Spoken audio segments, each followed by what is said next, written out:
People always want to know about your genitals, really. That's what they're really asking. Identity's not something you create, it's something you discover. Started transitioning my gender expression to more align closely with my gender identity.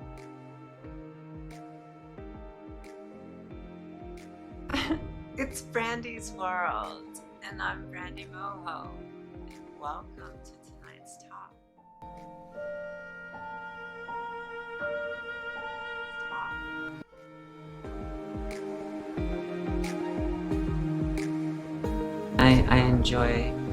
I enjoy reaching out, talking about experiences that I've had in my life and things I find interesting. Some of my passions. So yeah, I'll do all these talks. Right now we're concentrating our talks on transgender in the sense I'm a transgender woman. At least I wear that label, I use it. I have experiences as being a transgender woman here in the United States and places outside the United States, but my experiences have all been within the last 5 to 6 years. I started transitioning my gender expression to more align closely with my gender identity back in 2015, so not that long ago, really. And it's been a whirlwind adventure and journey for me to go on that road, to discover myself and try to align my expression with that newly discovered identity. When I talk with people about my experience of going through transition, there's usually a few questions that pop up right away, and one of the first questions is, do you have the surgery? And you know, people always want to know about your genitals, really. That's what they're really asking. And I think being a non-cis person, it's really weird that so many people are so interested in the genitals of non-cis people. It's like if you met another person you read as cis, rarely ask them about their genitals in the first few sentences of meeting that person. But for some reason, people feel that's something they need to or should do or could do or somehow want to do when they meet a non-cis person. They're like, hey, what you got going on in your pants? Unless that's the only way you identify people, if your whole identity is what's in your pants and that drives you as a human, yeah, good luck with that.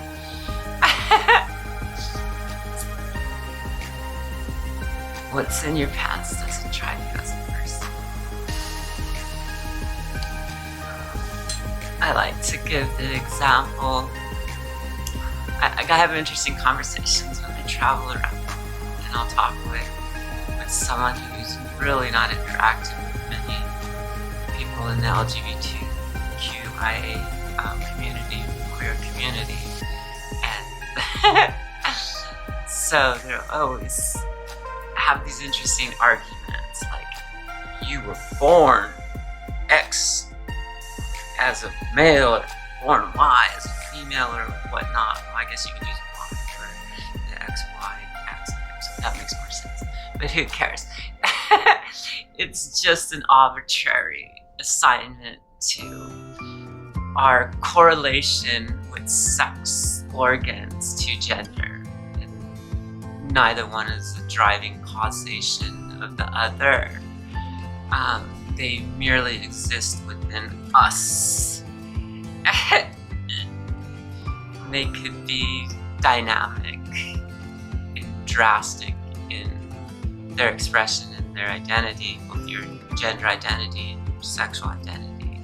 Don't necessarily align with your expression or the assumed expression of one's gender based on their sexual organs. But when I like to talk with people who insist that if you have a penis, you must be a man. If you do not have a penis, you must be a woman.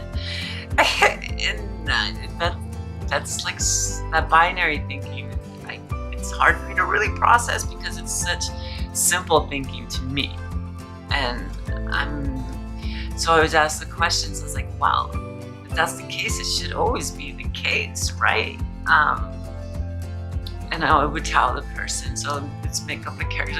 Let's pretend I'm talking to Fred, and I'm trying not to create this fictional argument, but this is an interesting conversation I've had many times with people. I'll be like, hey, Fred, I said, you and I, we can go down to let's go down to the Veterans Hospital. Hospital room of one of these unfortunate soldiers who had their legs, genitals mutilated or not completely ripped off by shrapnel.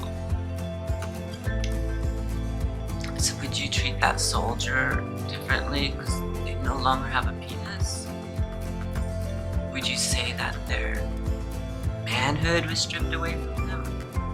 Would that soldier who we're assuming was cisgender male soldier who was got their genitals ripped off by metal shrapnel, does that make them, they were probably consider themselves 100% males? Ask a cis straight white male or cis straight male in general, what percentage of male are you? What percentage of man are you? They're not just like, oh, I'm not 53% man. Yeah, about there. No, you hear, I'm 100% man. Great, if that's the way you identify, you're 100% man. Yay. So you and I, Fred, back to our character, Fred, we're down at the hospital. We meet the soldier whose shrapnel ripped off their genitals. Would you look that soldier in the eye and tell him that they're less than 100% man? Fred just says no. I said, you and I stand outside that door and some other person comes in and tries to tell that soldier in that room that they're no longer a man because they don't have those man parts. Would you and I let that person in the room? I probably would make a good argument for them not to go in the room. Would you, Fred? Usually you get the answer, yeah, and then I'll be like, we're in a complete agreement. The genitals between your legs has nothing to do with your identity as a man or a woman or a non-cis individual or however you identify yourself. It's not a causation of your sexual organs. Your sexual organs are not a causation of your gender identity. Your gender identity is on a different plane than your sexual identity. Your sexual expression is on a different plane than your gender expression. Yay! So, I think that conversation is actually very important. I think it's very unfair in our society the way we treat people based on their expression and our presumed expression that they should be expressing.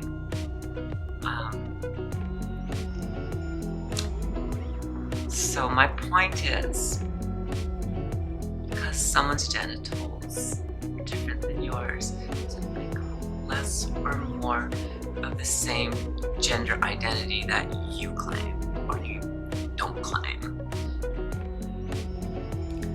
Gender identity is within you. No one can see it but you. All of society, even the mirror you look in, you're looking at your expression. Society is looking at your expression. It feels good when your expression's pretty closely aligned with your identity. For people with gender dysphoria, that's not the case. And that's for a long time.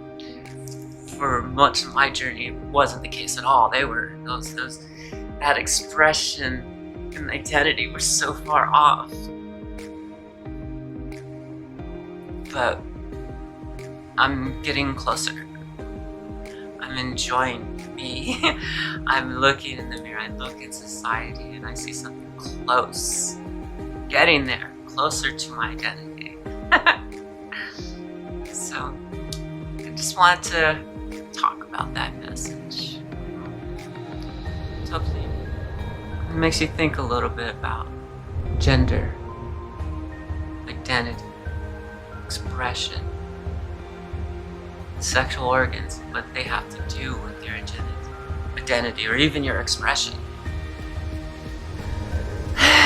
So I think I'm gonna wrap it up right here. I want you all to enjoy your evening, day, or whenever you're watching this. Love yourself. Also importantly, like yourself. Do something every day because you like yourself. Treat people the way they want to be treated.